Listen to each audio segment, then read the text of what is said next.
In this video, we're spending time in a single year, just moving slowly through the months together. Every year has its own feel, its own rhythm. Sit back, relax and enjoy as we start our journey. This is Quiet Years, and the year is 1980. January arrived cold and ordinary, the kind of month that settles in without announcement. Mornings came late and dim, and frosty windscreens became part of the routine, scraping ice in the half-dark, leaving 5 minutes earlier and still arriving the same. The first bus of the day took a little longer, and no one seemed surprised. Wool coats and scarves were just what people wore. School jumpers, dark and thick, appeared at bus stops and gates. The fabric sat at the neck when the wind picked up, familiar enough that it passed without comment. Indoors, kettles clicked on and off, the radio murmured from somewhere in the kitchen, and the day began in small, repeated gestures. On the first of the month, Hide-a-Hi started on BBC One. It was the sort of program that filtered into conversation without much thought, catchphrases repeated at work or in the queue at the shops, not because anyone decided to, just because they'd heard them. Television had that way of drifting into the edges of things. A few days later, on the 6th, Family Fortunes arrived on ITV. The living room went a bit quieter when the survey answers were being read out. Someone might lean forward slightly, or shake their head at a wrong guess, and then the room would settle again.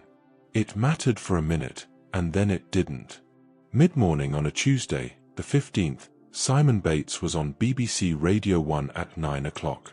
It was the kind of radio left on while tidying up or folding washing, not quite listened to until a song came on that made someone pause. From the 13th, Brass in Pocket by the Pretenders had reached number 1. It was the sort of chorus caught mid-kettle, drifting in from a neighbor's radio through the wall, or playing low in a shop while someone counted change. The FA Cup third round was played in early January. Scarves appeared on buses, team colours visible in passing. Fixtures were mentioned at work or in the pub, spoken as if everyone already knew who was away where. Results came through on the television later, read out in that steady Saturday tone. Ceefax was still something heard about more than seen. Someone at the office might mention pages and headlines, describing it like a clever trick their set could do. Others nodded, even if they hadn't tried it themselves yet, filing it away as one of those things that were arriving slowly, without drama. Sunday papers came thick with TV listings. BBC One, BBC Two, and ITV were laid out like a weekly map, the schedules printed in neat columns. People folded them open without thinking, scanning what was on that evening or later in the week. Nothing was circled. It was simply noted, absorbed in the same way the weather was, part of what shaped the day ahead. Towards the end of the month, on the 28th, Newsnight had its first broadcast on BBC Two. Later in the evening, after the usual programs, the tone on the set shifted. Not dramatic, just a different kind of voice, more formal, perhaps a little longer in its sentences. Someone might have stayed watching, or switched over, or let it play while making tea. The month moved at its own pace. Mornings stayed cold. Street lights came on early. The grey stretched from afternoon into evening without much interruption. Shops stayed open their usual hours. Buses ran their usual routes. Work carried on in offices and factories and kitchens, and the week folded into the weekend and back again. There was no sense of waiting for anything in particular. Time passed in the way it does when nothing urgent is happening, steadily, quietly, without needing to be marked. A television program started. A song played. The third round of the cup came and went. Someone mentioned teletext. The frost returned each morning. January simply was. It filled the space between what had been and what was coming, and no one thought much about either. The kettle boiled. The radio stayed on. Coats were buttoned at the door. And the days, short and cold and unremarkable, moved forward one after another, as they always had. February came shorter and still cold, the kind of month that felt like a continuation rather than a start. The mornings stayed dark longer than seemed reasonable, and evenings were already drawn in early, with lights coming on in sitting rooms before tea was finished. From the street you could see televisions glowing behind curtains, as if the night had settled in on schedule. On the 1st, Play Your Cards Right arrived on ITV. The catchphrases landed quickly after that, turning up in offices and kitchens as light, throwaway mimicry. Someone would say it while reaching for the kettle or sorting the post, and someone else would half smile without really acknowledging it. Television had that way of seeping into the day. Shops still had Valentine's cards on rotating racks near the front, with envelopes you could lick and seal. You'd stand a moment too long reading the jokes inside, choosing something safe and ordinary, aware of the woman behind you pretending not to wait. The cards sat beside newspapers and magazines, part of the same weekly drift of things to notice and half ignore. From the 10th, Coward of the County by Kenny Rogers reached number 1. It was the kind of song that played while you queued, heard in fragments between doors opening and closing, the chorus catching you in the greengrocer's or drifting from a parked car with the window down. It sat in the background, neither demanded nor dismissed. Mid-month, on the 17th, The Orchard End Murder had its UK cinema release. You'd see the poster outside a local cinema in the drizzle, half glancing at the title as you walked past. The marquee letters would be rearranged by the following week, someone up a ladder in the afternoon changing what was showing. On the 24th, Nightwing arrived the same way, noticed mostly through the change on the marquee, the kind of new release that registered without requiring comment. On the 19th, Take the High Road began on ITV. It became a habit for some households after that, the sort of show that simply joined the week. You'd hear it mentioned in passing, or catch the theme tune from another room while folding clothes. The same day, Peter Powell was scheduled on BBC Radio 1 at 2 in the afternoon. It was background radio for that time of day, sitting under the sound of cups and the rustle of shopping bags brought in from the hallway. 5 Nations rugby fixtures took place across February weekends. You'd hear a match mentioned like a weather report, kick-off at 3, Wales away, someone's brother going, and it blended into the day. Results came through later on the television or radio, read out in that flat, reliable tone that made every score sound the same. Towards the end of the month, on the 25th, Yes Minister debuted on BBC Two with Open Government. It felt like an evening program you half followed, smiling at lines you only caught on the second beat. The kind of thing that required a bit more attention than the usual fare, but not so much that you couldn't still be doing something else, mending something, sorting through papers, letting the dialogue wash over until a phrase made you look up. The weather stayed grey and damp. Pavements were slick in the mornings. Coats stayed buttoned. Buses ran late more often than not, and people shifted their weight at the stop without complaint, used to the rhythm of delays that weren't long enough to matter but long enough to notice. Scarves stayed wound at the neck. Gloves were still necessary, though they'd be pulled off indoors and left on radiators or stuffed into pockets. Work carried on in its usual pattern. Offices hummed with typewriters and low conversation. Factories ran their shifts. Shops opened and closed at their regular hours, the same faces behind the counters, the same transactions repeated with minor variations. Lunch breaks were taken. Tea was made. The week unfolded in sections that didn't need naming. At home, routines held. Washing was hung on arras near the fire. Meals were cooked at the same times they'd been cooked the week before. The television stayed on more than it stayed off, voices filling rooms whether anyone was fully watching or not. Programs came and went, some barely registered, others becoming part of the evening's architecture, something to sit with while the day wound down. The month moved without ceremony. Days folded into each other with that February sameness, neither expectant nor regretful, just present. Nothing announced itself. Nothing needed to. The song played. The programs started. The cards were bought and sent. The matches were played. And the evenings continued to arrive early, pulling the curtains closed and the lights on, one house after another, all down the street. March arrived with a shift no one quite announced, the kind of change you noticed in passing rather than all at once. Early spring meant lighter evenings starting to arrive, noticed in the way curtains stayed open a little longer. You'd catch yourself surprised to see daylight still hanging about after work, the sky holding its color past 5. It wasn't warm yet, but something had loosened.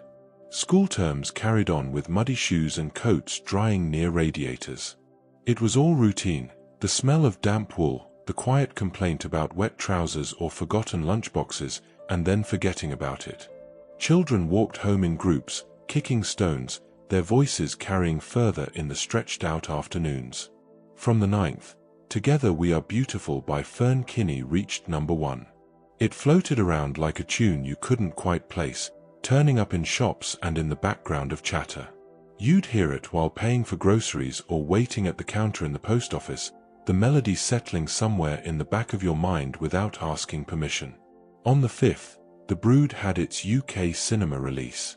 You'd see it listed in tiny print in the local paper, wedged between bus times and small adverts. The kind of thing you'd scan past unless you were looking, just another title among the week's listings.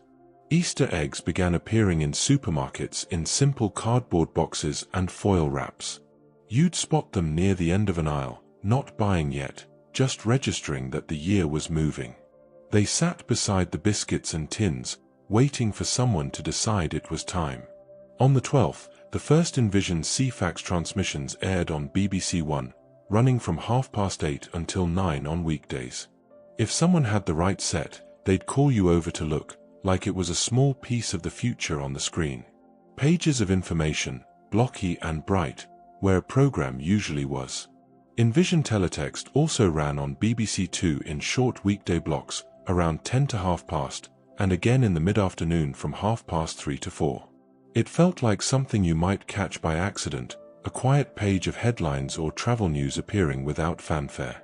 On the 15th, Kid Jensen was scheduled on BBC Radio 1 at 4:30 in the afternoon, a familiar weekday slot through the period. Late afternoon radio sat under homework and clattering dishes, the DJ voice steady in the room, neither intrusive nor ignored. It filled the space between school and tea, keeping the silence from settling too heavily. Sunday roast schedules returned like clockwork, with shops shut and the day paced around lunch. You'd notice the stillness outside, punctuated by the sound of kettles and the occasional car starting. The smell of cooking filled houses by midday, windows steaming slightly in kitchens where pans bubbled and timers were checked. Afterwards, the afternoon stretched long and quiet, marked by washing up and the low hum of the television left on. On the 20th, the 33rd British Academy Film Awards took place at Grosvenor House Hotel in London. It was the sort of item that appeared briefly on TV or in the paper, then slipped back out of mind. You'd see a photograph the next day, someone in evening dress holding a trophy, and turn the page without pausing. The weather remained unpredictable. Some days felt almost mild, coats unbuttoned for the first time in months. Other days the wind picked up sharp and cold, catching people off guard. Mornings could be bright and deceptive, the afternoon turning grey without warning. Washing hung on lines outside risked being brought back in damp. Buses ran their routes. Pavements dried out slowly. Gardens stayed mostly untouched, though you'd see the occasional person bent over flowerbed, tidying something or just looking. Shops kept their hours. Queues formed and dispersed. The week moved in its familiar rhythm: work, home, weekend, repeat. Evenings opened up in small ways. A walk after tea became possible without torchlight. Streets stayed visible longer. The television schedule still governed much of the night, but there was a sense of something easing, the year turning a corner without ceremony. At home, routines adjusted quietly. Heating stayed on but not as high. Extra blankets were folded away or left draped over chair backs, not quite needed but not quite put away either. The light in rooms changed, less reliant on lamps by late afternoon, though they were still switched on by habit. March carried on, unremarkable and steady. Nothing dramatic shifted. Nothing needed to. The song played. The pages flickered on Ceefax. The eggs appeared. The awards were held. And the evenings, lighter now, kept stretching just a little further each day, as if the year had quietly decided to keep going. April came in with uncertain weather, the kind that made mornings difficult to judge. Lighter coats started appearing, though rain was still frequent enough to keep umbrellas close. Someone would leave the house thinking it looked mild, and come back damp anyway, shoulders darkened, hair flattened slightly. The weight of winter had lifted, but spring hadn't quite settled in its place. Post-Easter high streets moved back to ordinary displays, less foil and ribbon, more everyday stock. Shop windows returned to practical arrangements, blouses on mannequins, shoes paired neatly, sale signs beginning to appear at the edges. The seasonal rush had passed, and the week resumed its normal rhythm. Bus queues lengthened around school run times, with parents timing things by habit rather than clocks. The same faces appeared at the same stops, exchanging quick nods, all waiting for the same routine to happen. Children in grey uniforms, satchels slung over shoulders, feet scuffing the pavement. The bus would pull up, the doors would fold open, and everyone would shuffle forward in the same order as yesterday. Early in the month, on the 5th, The Lion, the Witch and the Wardrobe, Bill Melendez's animated film, aired on ITV. It felt like the kind of one-off family viewing that made the evening briefly feel arranged. The room went quieter, the fire or the heater left on, everyone settled for something that had a beginning and an end. The following day, Working My Way Back to You by Detroit Spinners reached number 1. It was a radio staple after that, making washing up feel slightly more rhythmic without anyone saying so. The melody drifted through kitchens and corner shops, heard in snatches while queuing or tidying, a song that became part of the background without asking. On the 8th, Crossroads was reduced to 3 weekly episodes, Tuesday, Wednesday, Thursday. People who watched noticed immediately, like a small change in the week's furniture. Someone at work might mention it, or a neighbor over the garden fence, a minor adjustment that registered without causing any real disruption. A few days later, on the 12th, Russ Abbott's Madhouse debuted on ITV. Families would catch it together, half watching, laughing a little at the sketches, then moving on when it finished. Saturday evening television had that quality, present but not demanding, something to sit with while the day wound down. On the 17th, BBC One began showing the US sitcom Taxi. It arrived as another new slot in the week, something to stumble into after the news. The voices sounded different, the setting unfamiliar, but it filled the time between tea and bed, and that was enough. John Peel was scheduled on BBC Radio 1 at 10 in the evening, a late slot familiar to night listeners. The program carried through thin walls, a different world of music drifting softly into the dark. Some people stayed up for it deliberately. Others heard it accidentally, the volume turned low, voices and guitars blending into the quiet of the house settling for the night. Late in the month, on the 28th, Thames launched its late-night Thames News Bulletin, airing after news at 10. It was the kind of thing noticed mainly by those who stayed up, the room quieter by then, the house empty of other sounds, the television still on low. A final summary before switching off, or leaving it to fade into static. The days felt longer now, though not warmer. Mornings came earlier with proper light, and evenings stretched past 6 without needing lamps switched on immediately. But the air stayed cool, and jackets were still necessary. Washing hung on lines dried slower than expected. Gardens remained mostly untouched, though some people ventured out to turn soil or pull weeds, testing the season. Work carried on in its usual patterns. Offices hummed with typewriters and low conversation. Factories ran their shifts.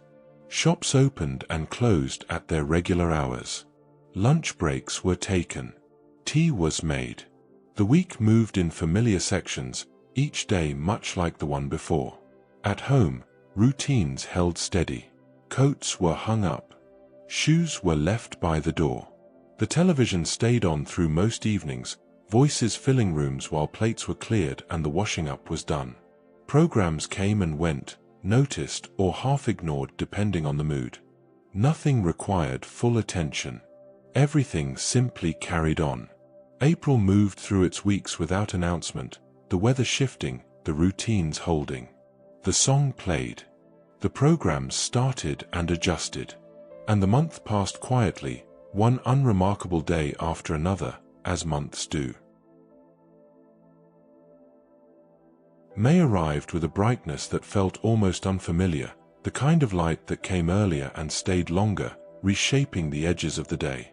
Longer daylight made after-tea walks feel normal again, without needing to make the most of it. People would just find themselves outside later, noticing gardens in passing, the smell of cut grass drifting from somewhere nearby. The weather remained unpredictable. Light drizzle and sudden sunshine often alternated in the same afternoon. Someone would step out in one kind of weather and return in another, as if the month couldn't settle. Jackets were carried rather than worn, draped over arms or left on chair backs, constantly reconsidered. Garden centers and hardware aisles grew busier with packets of seeds and small bags of compost. They appeared tucked into trolley corners, like everyone had quietly agreed it was planting time.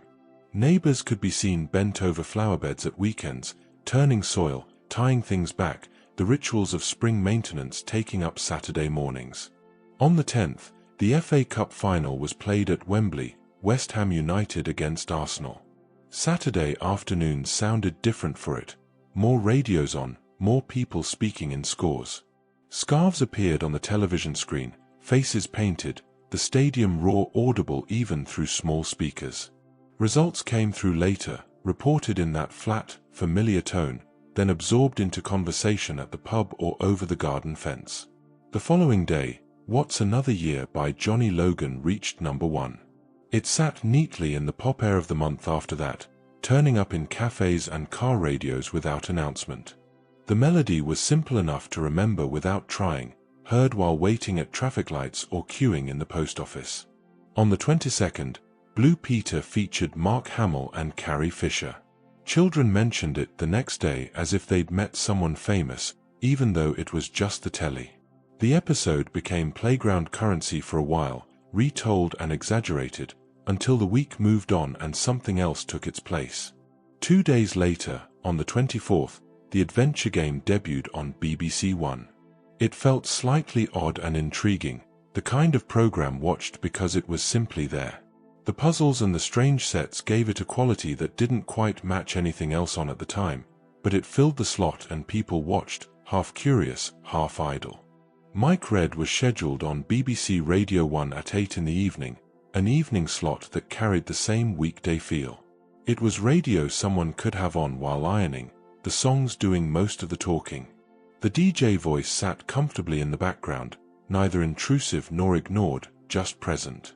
School summer terms edged toward sports days, with PE kits appearing more often on washing lines. Shorts and plimsolls dried over radiators or in back gardens, ready for the next session.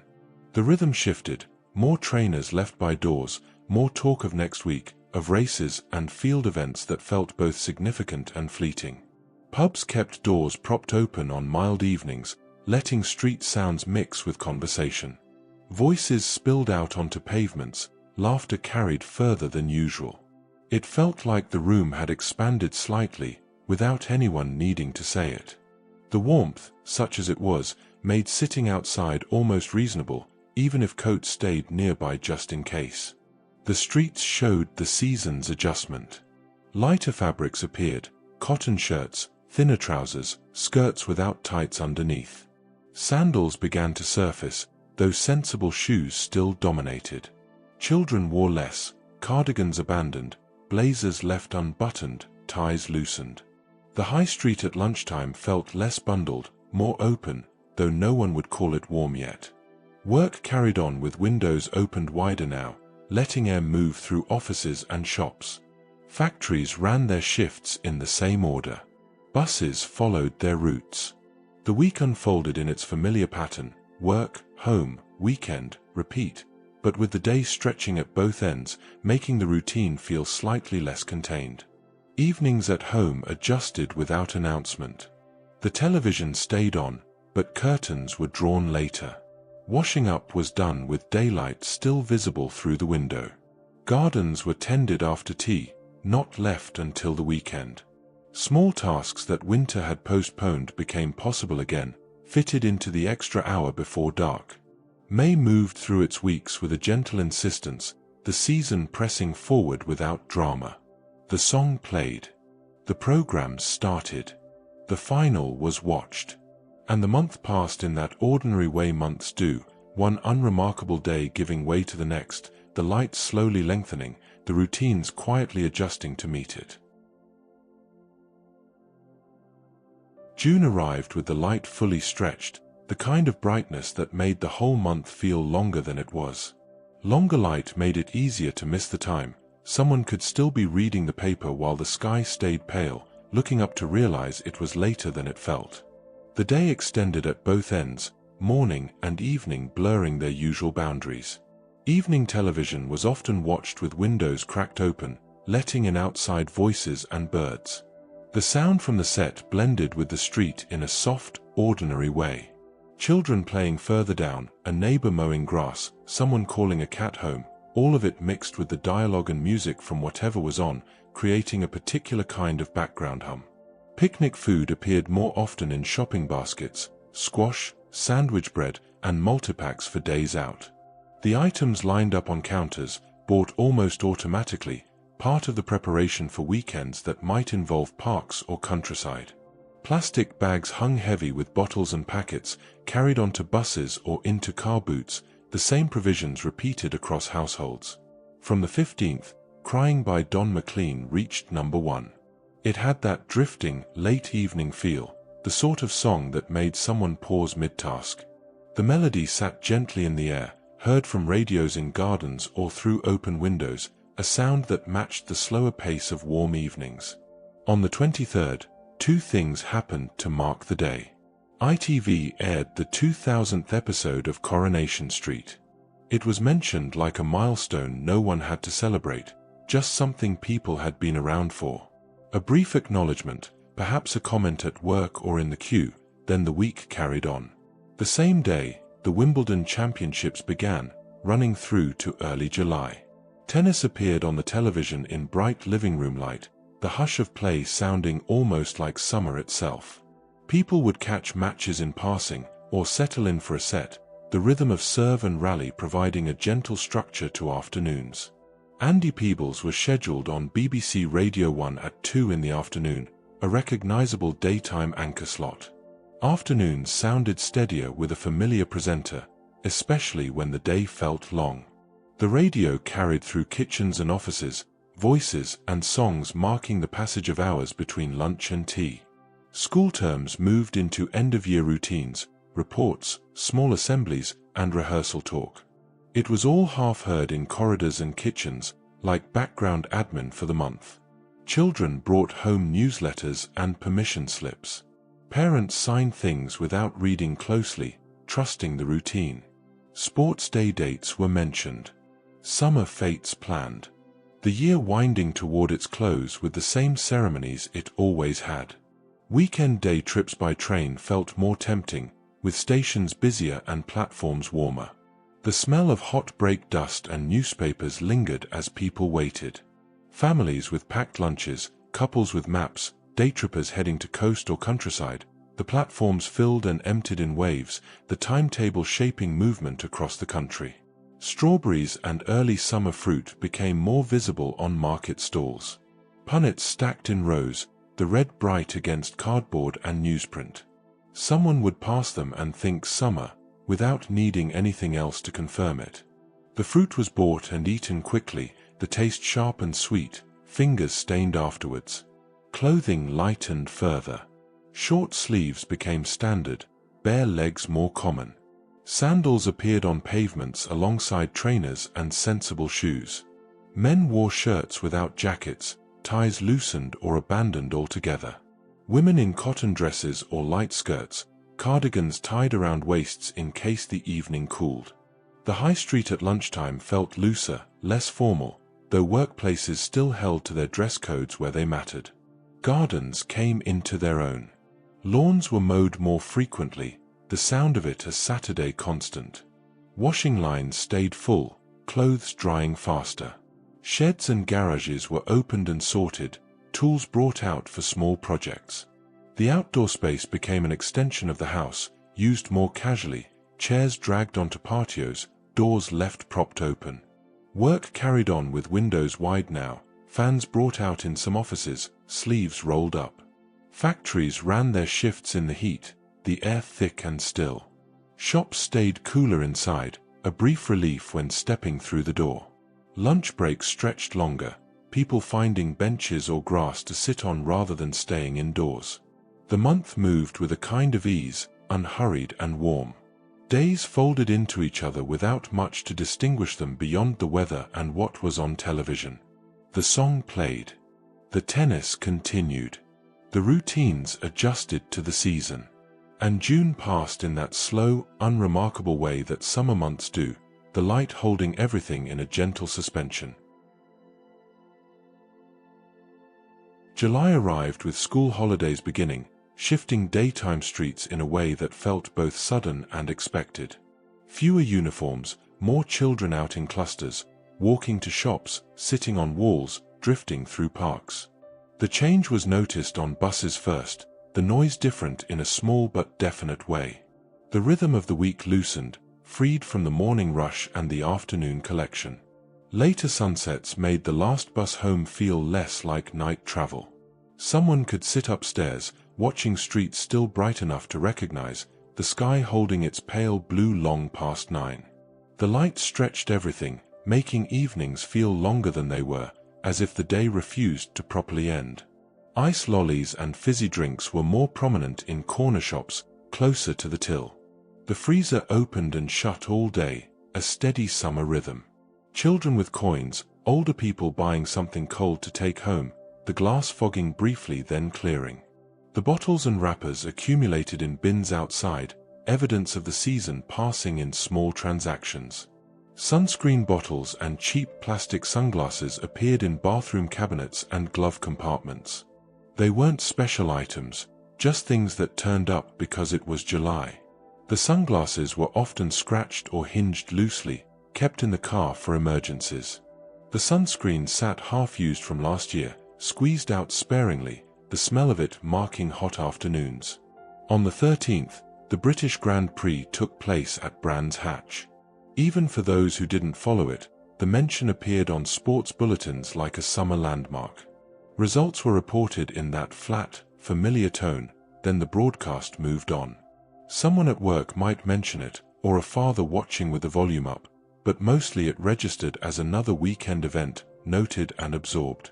From the 19th, BBC and ITV carried live coverage of the Summer Olympics, running through to early August.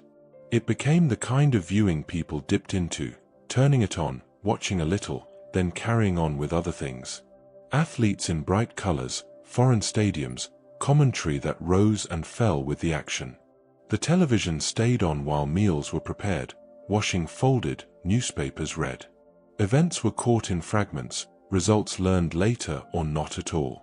On the 20th, Use It Up and Wear It Out by Odyssey reached #1. It had that bright, moving feel, the sort of thing heard through an open shop door, or from a car with its windows down. The chorus was immediate and insistent, the kind of song that lodged itself without permission, hummed while queuing or washing up. UK cinema listings for July were published as monthly schedules, with releases dated across the month. The dates appeared in small print in the paper, wedged beside adverts and articles. Someone might spot them and think briefly about going, then fold the page away. Plans were made and unmade, dependent on weather, mood, and what else was happening. BBC Radio 1 weekday schedules still leaned on named presenter blocks, the day shaped by who came on when. The hour could be known by the voice, not by looking at a clock. Mid-morning had its sound, early afternoon another, late evening something else entirely. The continuity was comforting, a structure beneath the shapelessness of summer. Evening television was sometimes left on with doors open to the garden or yard. The sound carried outward, mixing with distant radios from other houses, children playing further down the street, the occasional car passing. The boundary between inside and outside softened, everything audible at once, creating a layered backdrop to the long, slow evenings. Clothing became minimal. T-shirts and shorts for children, men in short sleeves or vests, women in sundresses or light cotton. Sandals and bare feet more common. The heat made anything heavier unbearable, though jumpers were still kept nearby in case the evening turned. Laundry dried quickly, washing lines emptied and refilled in a constant cycle. Gardens were used more fully now. Chairs dragged out, meals taken outside, washing up delayed. The grass browned in patches, lawns watered irregularly. Sheds stayed open, tools left out between tasks. Fences became places to lean and chat, conversations carried on across boundaries in the warm air. Work continued but felt slower, offices stifling, factories hotter still. Windows stayed open where possible, fans brought in where they weren't. Lunch breaks stretched, people seeking shade or breeze, returning reluctantly when the time came. Shops remained cooler inside, a brief relief before stepping back into the glare. The month moved with a kind of laziness, unhurried and warm. Days blended together, distinguished only by what was on television or whether it rained. The song played. The Olympics continued. The holidays stretched on. And July passed in that slow, suspended way that summer does, the light holding everything in place, the routine softened but still present, carrying on beneath the heat. August arrived at the height of summer, though the weather remained unpredictable, warm days interrupted by grey skies and sudden cool spells. The light stayed long, evenings stretching past 9, making time feel elastic. Evenings sometimes brought the sound of distant lawnmowers fading later than usual. It was the season's hum, ordinary, a bit relentless, and oddly comforting. Station platforms filled with families carrying holdalls and paper bags, traveling on summer routines. The same practical packing appeared everywhere, nothing glamorous, just prepared. Sandwiches wrapped in foil, flasks of tea, children with buckets and spades already sandy from previous trips. The platforms emptied and filled throughout the day, people heading to coast or countryside, the timetable governing movement in both directions. Holiday postcards were still bought and posted from seaside towns, with racks arranged by resort name. Someone would pause over them, choosing one that looked enough like where they were, a pier, a beach, a row of hotels. The messages were brief and formulaic: weather, journey, when they'd be back. The cards arrived days later, sometimes after the sender had already returned home.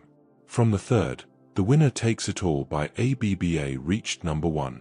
It drifted out of radios in gardens and from open windows, sounding like warm weather even on grey days. The melody was melancholic but somehow suited the long afternoons, heard while hanging washing or sitting outside with the paper, becoming part of the season's soundtrack. Late in the month, on the 29th, Airplane had its UK cinema release. The title appeared in listings, noticed and filed away, something people would remember later, laughing about it after they finally went. The posters showed up outside cinemas, bright and silly, a contrast to the more serious films playing alongside it. The following day, on the 30th, 2 new programs debuted. Juliet Bravo launched on BBC One. Someone might catch the first episode the way any new drama was caught, sitting down just to see what it's like, half committed, ready to switch over if it didn't hold. The same evening, Buck Rogers in the 25th Century debuted on ITV. It felt like something to watch with a cup of tea, half serious and happily escapist, the sort of program that filled time without demanding too much attention. On the 31st, Sunday Cricket was broadcast for the final time. It was the kind of change that only regular viewers noticed, like moving a familiar chair. The program had been part of Sunday afternoons for those who followed it, and now it wasn't. A small gap in the schedule, filled quickly by something else. BBC Radio 2 late-night output included named programs like You and the Night and the Music. If someone was awake late, it felt like the radio was speaking softly to whoever happened to be listening. The music was gentle, the presenter's voice low and unhurried, a companion for insomnia or late shifts or simply not wanting to sleep yet. Toward the end of the month, school uniform sections began to reappear in shops. The sudden return of grey and navy felt like summer being quietly folded away. The displays appeared near the front, blazers and skirts and trousers arranged by size. Parents would browse with children in tow, checking growth, deciding what needed replacing. The shop assistants knew the routine, moving efficiently through measurements and transactions. The streets showed the last stretch of summer. T-shirts and shorts still dominated, though jumpers were starting to reappear in the evenings. Sandals remained common, but trainers were worn more often. The high street at lunchtime felt less abandoned, workers returning from holidays, shops restocking, the pace picking up slightly after the slower weeks. Gardens stayed in use but showed signs of neglect. Grass browned where it hadn't been watered. Weeds grew taller. The effort of maintaining things through the heat had exhausted some people, and the tidying would wait until autumn. Chairs stayed outside, weathering quietly, used less frequently as the month wore on. Work resumed for those who'd been away. Offices filled back up, conversations about holidays exchanged briefly before settling back into routine. Factories ran full shifts again. Shops returned to normal staffing. The rhythm adjusted, the holiday period closing, the year turning toward its final third. At home, routines shifted subtly. Windows stayed open but curtains were drawn earlier. The television schedule became more relevant again, new series starting, old ones returning. Meals moved back indoors more often, the kitchen table reclaiming its purpose. Washing came in off the line faster, the evenings cooling just enough to notice. August moved toward its end with a sense of things winding down. The holidays weren't quite over, but the feeling had changed. The song played. The programs started. The uniforms reappeared. And the month passed in that slow fade that late summer always has, the light still bright but the year unmistakably moving forward. September arrived with the school year restarting, bringing packed morning buses and the return of pencil cases and satchels. The change was noticed in the sound, more rushing, more doors closing quickly. The pavements filled again with children in new or nearly new uniforms, shoes not yet scuffed, bags hanging stiff and heavy. Parents walked with them for the first few days, then gradually let them go alone, the routine re-establishing itself. Back-to-school shopping had meant multi-packs of socks and plain shirts stacked neatly in department stores. Someone would see them and feel the familiar sense of getting ready, even if they weren't the one going. The shops had been organized for weeks, but now the displays emptied quickly, replaced by autumn stock, thicker jumpers, darker colors, the season shifting in the arrangement of shelves. High streets looked busier on weekday lunch hours, with people moving briskly under thinner coats. It wasn't pressure, exactly, just the year clicking back into place. The summer slowness had lifted. Offices filled properly again, factories ran full schedules, shops restaffed after holidays. The pace quickened without announcement, everyone adjusting to the familiar rhythm of autumn. Evenings cooled enough for people to shut windows during television. The room's sound changed slightly, as if the month had turned the volume down.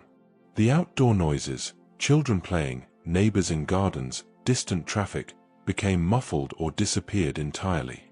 Inside felt more contained, the boundaries of home reasserted after months of open doors and cross breezes. On the 6th, 2 new things appeared. ITV debuted Metal Mickey. It was the kind of family show watched with half a grin, noticing the robot more than the plot. Children found it funnier than their parents did, but everyone sat through it together, the same way they sat through most Saturday evening television. The same day, BBC Two launched a computer-generated clock. Someone would glance at it between programs, absorbing the time without thinking about how new it looked. The blocky numbers and simple design felt modern in a quiet way, a small shift in how things were presented. The following day, from the 7th, Feels Like I'm in Love by Kelly Marie reached #1. It had that cheerful, looping energy that followed someone through supermarkets and bus radios. The chorus was immediate and bright, the kind of song that played constantly without becoming unwelcome, just part of the background hum of shops and car journeys. On the 8th, Watchdog launched as a weekly consumer slot on BBC One's nationwide. It felt like practical television, something someone listened to while folding laundry, filing it away for later. Product recalls, faulty goods, companies not delivering on promises. The information was useful in a straightforward way, the kind of program that served a purpose beyond entertainment. A BBC Radio 2 schedule for the 13th included a Europe-wide #1 record program concept. Someone listening might picture other countries tuning in too, briefly making the evening feel wider.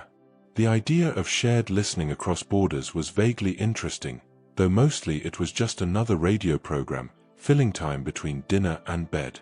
On the 18th, Close Encounters of the Third Kind, Special Edition, had its UK cinema release. Someone would see it return to cinemas and think of it as something worth the price of a ticket again. The posters appeared outside, the familiar image recognizable from a few years earlier, now with the promise of additional scenes. For those who'd seen it before, it offered a reason to go back. For those who hadn't, it was simply another film to consider. The light changed noticeably now. Mornings stayed darker longer, the alarm going off before proper daylight. Evenings drew in faster, the sky losing color by 7:30. Streetlights came on earlier, their glow more necessary than decorative. The year had turned a corner, the long stretch toward winter beginning without ceremony. Clothing adjusted accordingly. Jumpers reappeared, cardigans worn over shirts. Tights replaced bare legs. Coats were pulled from wardrobes, checked for buttons and loose threads. The lightweight jackets of summer stayed in use on milder days, but heavier options were kept nearby.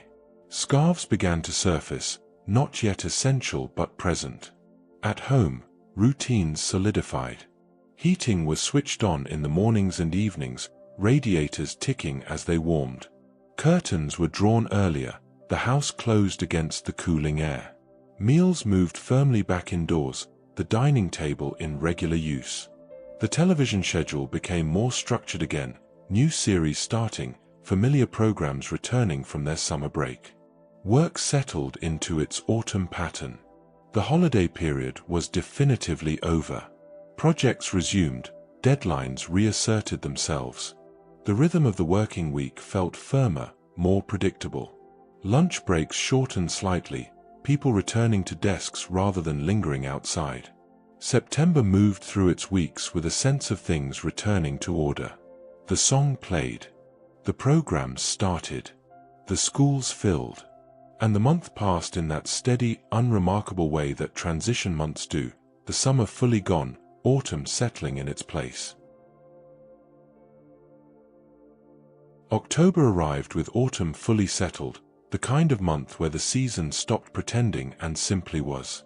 Earlier darkness became the norm, and streetlights were already on when commuters came home. It felt normal and quietly definite, like the month had made the decision without consultation. The shift happened gradually enough not to shock, but suddenly enough to notice, leaving work in daylight one week, leaving in dusk the next. Kettles worked harder again, with tea returning as the default warm thing to do. Someone would put it on without thinking, just because the air asked for it. The click of the switch, the rising hum, the steam clouding the kitchen window, all of it more frequent now, punctuating the day at closer intervals.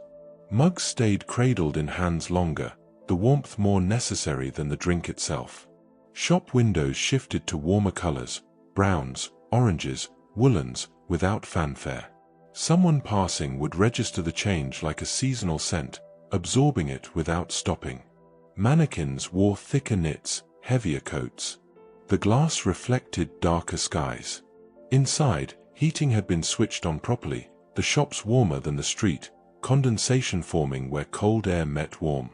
On the 1st, BBC One's lunchtime children's block became known as Seesaw. Parents and kids just adjusted, finding the new name in the listings like it had always been there. The programs themselves continued much the same, but the branding changed, noticed and accepted in the way these small shifts always were. On the 10th, the Blues Brothers had its UK cinema release. Someone would see the poster and feel the pull of a night out, even if they didn't go that week. The image was bold and memorable: sunglasses, suits, a sense of energy captured in a single frame. The film appeared in conversations, recommendations passed between friends or colleagues, filed away as something to consider. A few days later, on the 13th, BBC One debuted The Amazing Adventures of Morph. The little character appeared between bigger programs, like a small bright interruption. Children noticed him more than adults did, though everyone saw him, the clay figure moving in that distinctive stop-motion way, a few minutes of gentle hardness before the next thing started. From the 19th, Woman in Love by Barbra Streisand reached #1. It was the kind of song that made a room feel a little softer, even when nobody commented. The melody was earnest and sweeping, heard on radio and television, in shops and cars, becoming part of the month's atmosphere without demanding attention. On the 23rd, Breaker Morant had its UK cinema release. It was listed plainly in the paper, one more title among many, waiting for whoever it belonged to. The name sounded foreign, unfamiliar, the kind of film someone might choose deliberately rather than stumble into. The release passed quietly, noticed by those interested, overlooked by those who weren't. BBC Radio 1 still ran evening newsbeat bulletins, brief summaries of the day's events breaking up the music programming. Someone would hear it as a brief reset in the evening, a few minutes of headlines, then back to music. The bulletins were functional, neither dramatic nor dull, just information delivered plainly before the next song began. Toward the end of the month, bonfire night sweets and small fireworks displays began appearing in shop adverts. Someone would see them and think November's next, as if the calendar had spoken aloud. The adverts were simple: sparklers, Catherine wheels, toffee apples illustrated in thick lines. The approach of the 5th registered without excitement, just the next thing on the calendar's list. The weather stayed cool and damp. Rain arrived in fits, not heavy enough to cancel plans but present enough to require umbrellas and coats. Pavements stayed slick, leaves collected in doorways and against curbs. Gardens looked tired, the last of summer's growth browning and collapsing. Lawns went uncut, their length acceptable now that growth had slowed. Clothing settled into autumn properly. Coats were worn without debate. Scarves appeared more regularly. Gloves stayed in pockets, not yet needed but carried just in case. Jumpers layered under jackets. Tights replaced knee-highs. The morning routine included checking the weather, gauging what would be needed, dressing accordingly. Work carried on in its established rhythm. Offices felt warmer now, windows closed against the cold. Factories ran their shifts under artificial light for more of the day. Shops stayed brightly lit from opening to closing, the contrast with the darkening streets more pronounced. Lunch breaks were taken indoors more often, the appeal of sitting outside diminished. At home, routines adjusted to the season. Curtains were drawn by late afternoon. Heating stayed on longer. Meals became heavier, casseroles and stews replacing salads. The television dominated evenings more completely, the alternative of going out less appealing. Baths were taken hotter, stayed in longer. Beds were made with extra blankets, the duvet alone no longer quite enough. The month moved steadily through its weeks, each day shorter than the last. The song played. The programs aired. The films opened. And October passed in that measured way autumn months do, the year moving toward its close without hurry, the routines holding steady, everything simply continuing as it needed to.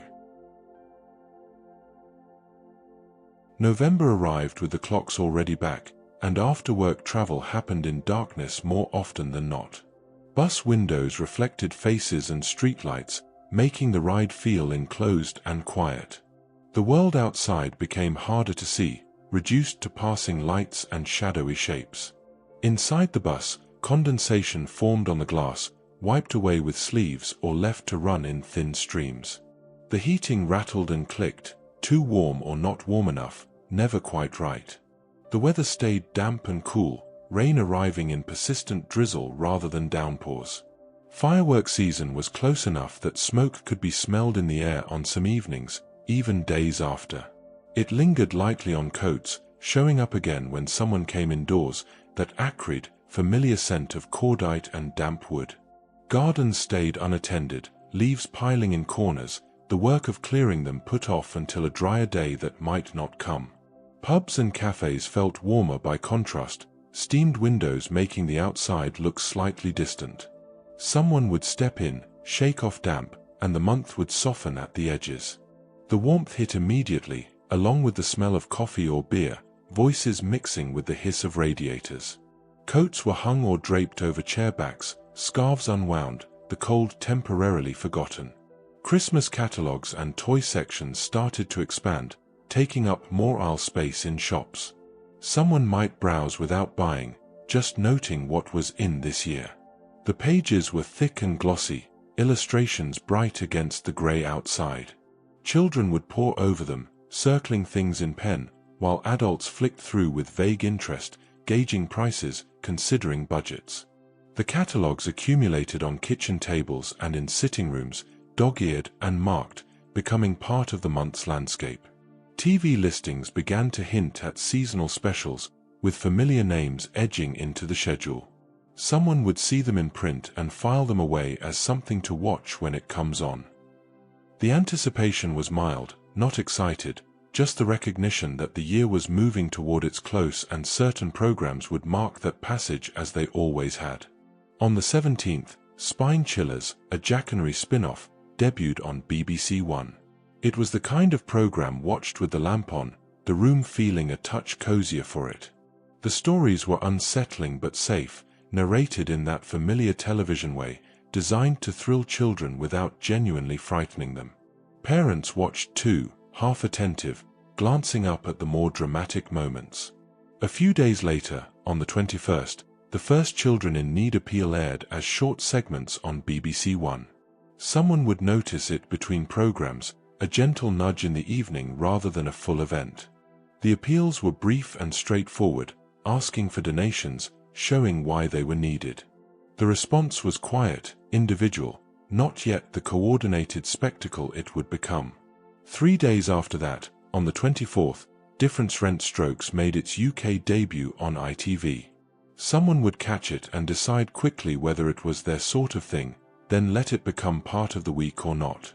The American setting and humor felt slightly foreign, but the show had its rhythm, its appeal. Some households adopted it, others moved on. Through late autumn, John Lennon's songs were already turning up in the weekly chart talk, mentioned the way people mention weather.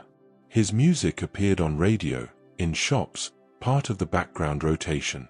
By December, Starting Over would reach #1, but in November it was simply present, another voice among many.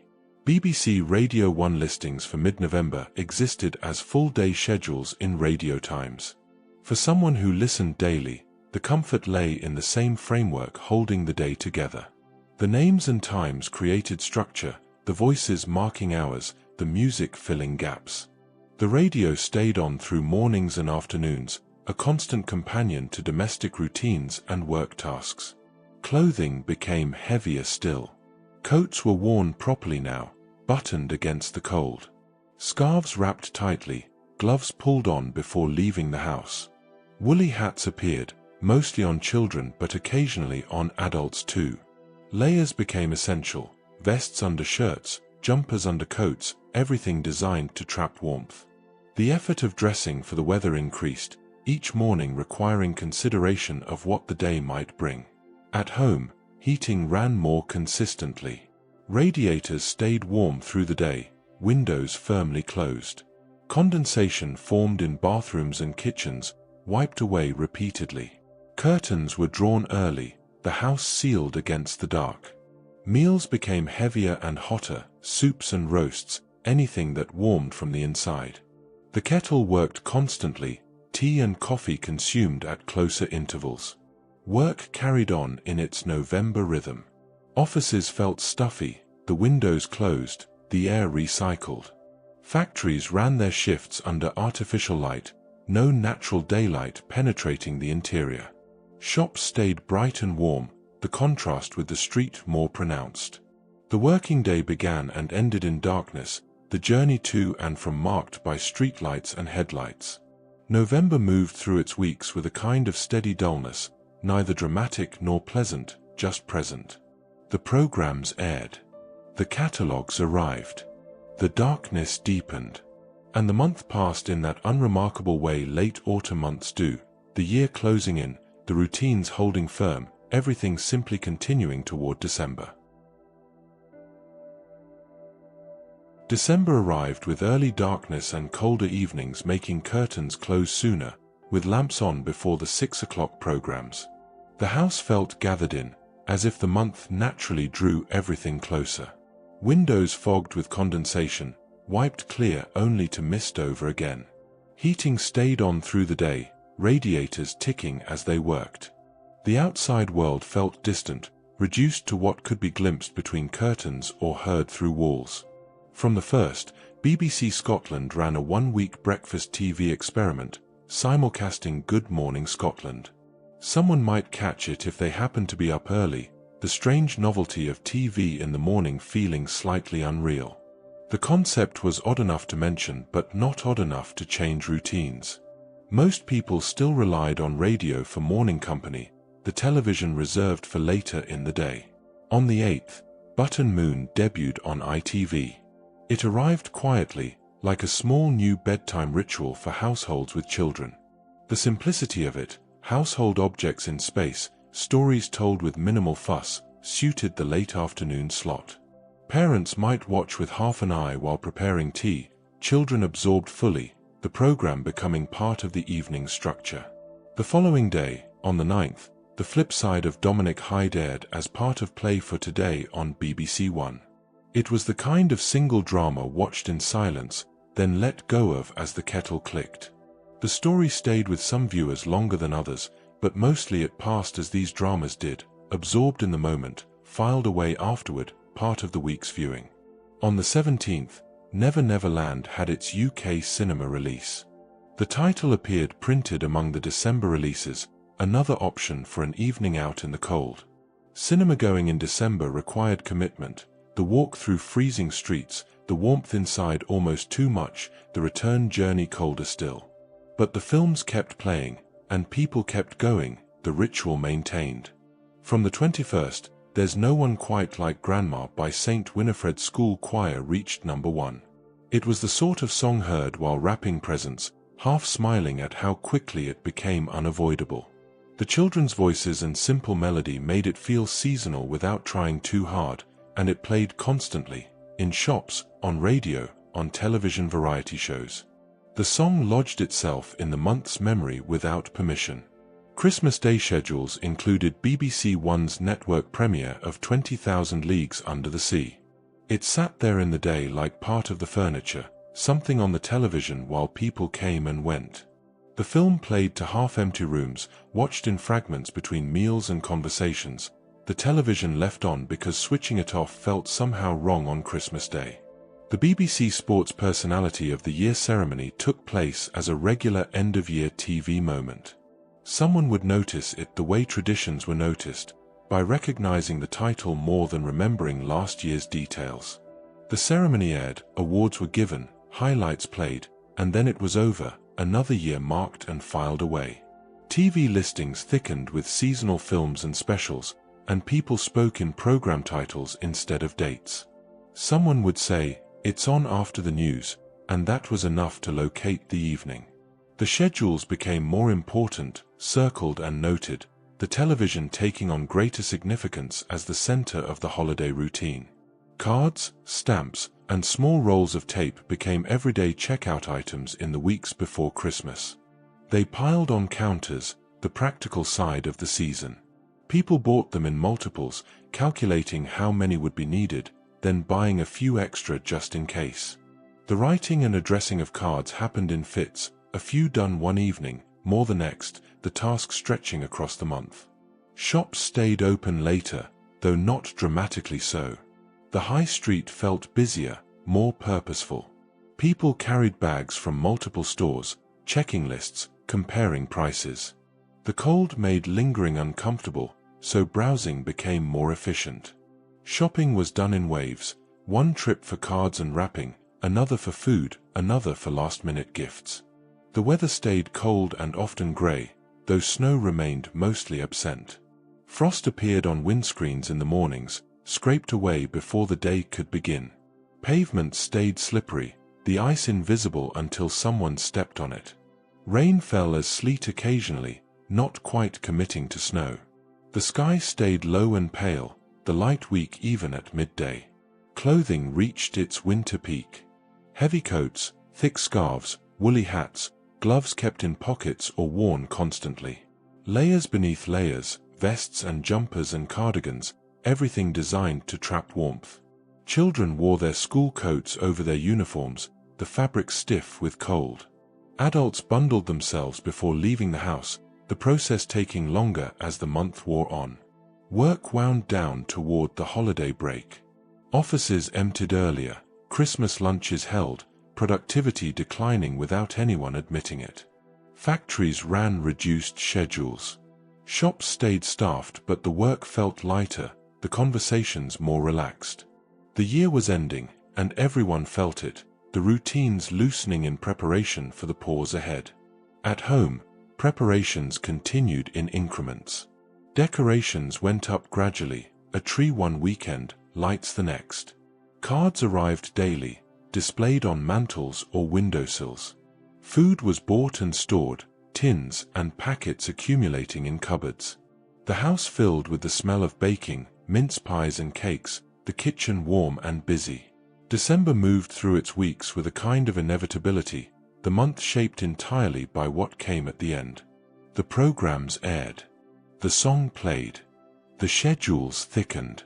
And the year closed quietly, one ordinary day giving way to the next, until suddenly it was over. And that was 1980, 12 months that simply passed, filled with the ordinary rhythms of daily life.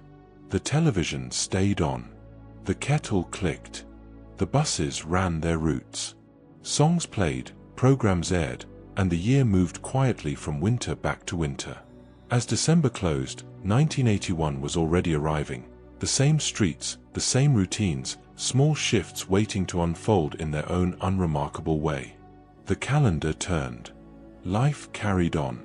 And the quiet years continued.